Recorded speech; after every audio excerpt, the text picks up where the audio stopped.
భారత జెండాతో కూడిన LPG tank green ఆశ ముంబై పోర్టుకు చేరుకుంది.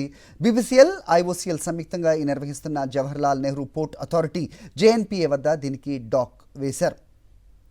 మధ్య ప్రాచ్యంలో యుద్ధం మొదలైన తర్వాత హర్మూజ్పై ఆంక్షలు కఠినతరం చేసింది ఇరాన్.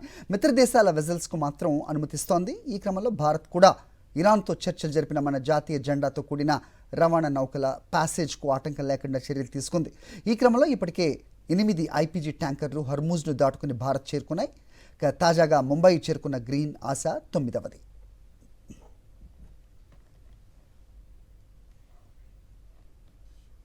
భారత జెండాతో కూడిన ఎల్పీజీ ట్యాంక్ గ్రీన్ ఆశ ముంబై పోర్టుకు చేరుకుంది. బీబీసీఎల్, ఐఓసీఎల్ సంయుక్తంగా నిర్వహిస్తున్న జవహర్లాల్ నెహ్రూ పోర్ట్ అథారిటీ జేఎన్పీఏ వద్ద దీనికి డాక్ వేశారు. మధ్య ప్రాచ్యంలో యుద్ధం మొదలైన తర్వాత హర్మూజ్పై ఆంక్షలు కఠినతరం చేసింది ఇరాన్. మిత్ర దేశాల వెజల్స్కు మాత్రం అనుమతిస్తోంది. ఈ క్రమంలో భారత్ కూడా ఇరాన్తో చర్చలు జరిపిన మన జాతీయ జెండాతో కూడిన రవాణా నౌకల ప్యాసేజ్కు ఆటంకం లేకుండా చర్యలు తీసుకుంది. ఈ క్రమంలో ఇప్పటికే 8 ఐపీజీ ట్యాంకర్లు హర్మూజ్ను దాటుకుని భారత్ చేరుకున్నాయి. తాజాగా ముంబై చేరుకున్న గ్రీన్ ఆశ 9వది.